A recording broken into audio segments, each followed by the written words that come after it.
శ్రీ గురుభ్యో నమః.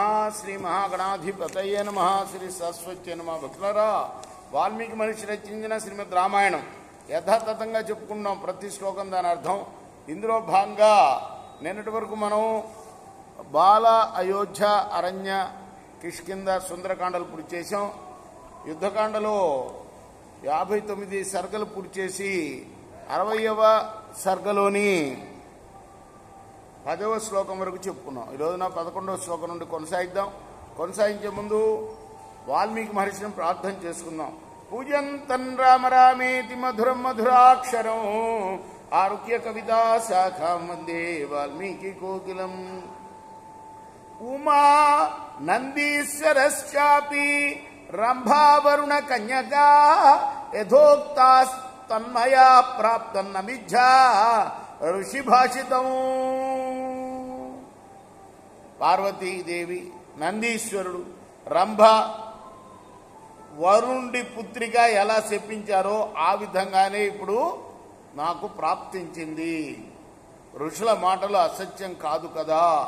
రావణాసురుడు కాస్త వెనక్కి మళ్ళీ గతంలో జరిగిన విషయాలన్నీ స్మరించుకున్నాడు. నిన్న చెప్పుకున్నాం మనం. ఏతదేవాభ్యుపాగమ్య యత్నం కర్తుమహార్హత రాక్షసాశ్చాపి తిష్టంతు చర్యా గోపరమూర్ధసు.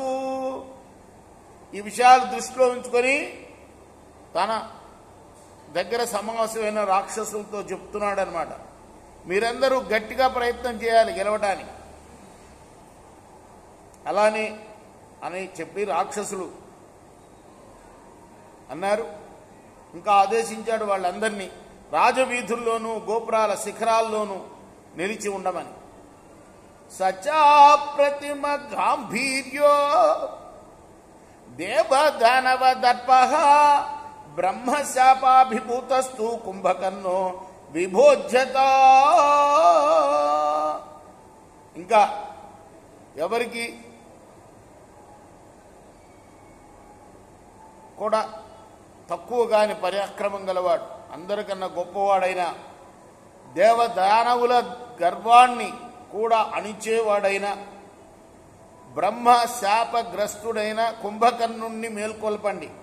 సమరే జితమాత్మానం ప్రహస్తంచ నిషూదితం జ్ఞాత్వా రక్షోబలం భీమం ఆదిదేశ మహాబల.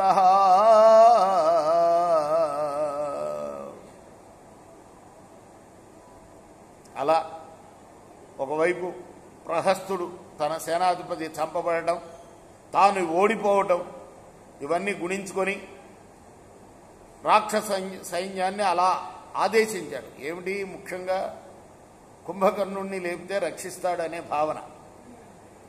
ద్వారేషు యత్న క్రియతాం ప్రాకారస్యాధిదురుహ్యతాం నిద్రావశ సమావిష్ట కుంభకర్ణో విభోజ్యత.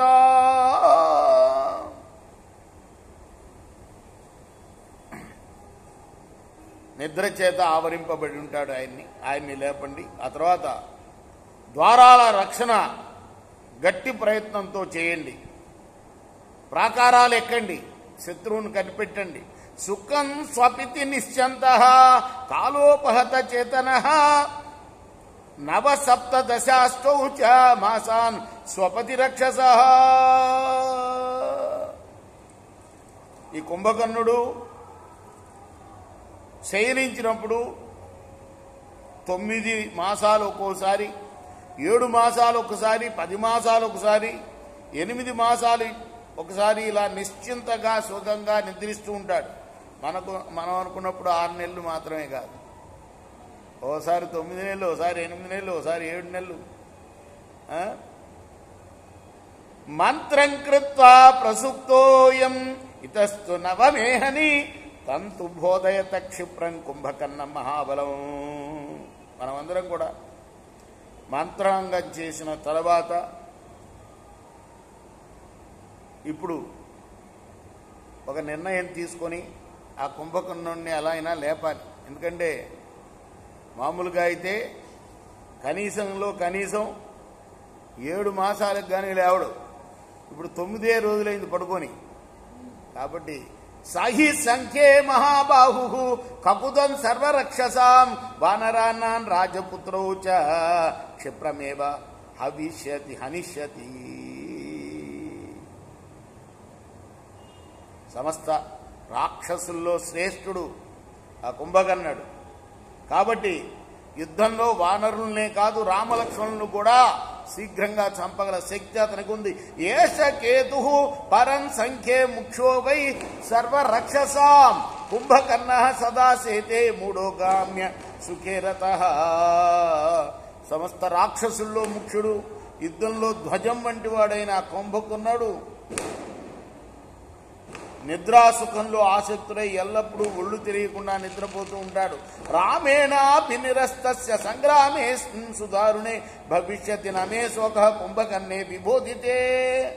ఆయన కనుక నిద్ర నుండి లేస్తే ఖచ్చితంగా రాముడి చేతిలో ఓడిపోయినా నా దుఃఖం శమిస్తుంది అన్నాడు. రేపు మనం 21వ శ్లోకం నుండి కొనసాగిద్దాం. కృష్ణార్పణమస్తు. సాయి కృష్ణార్పణమస్తు.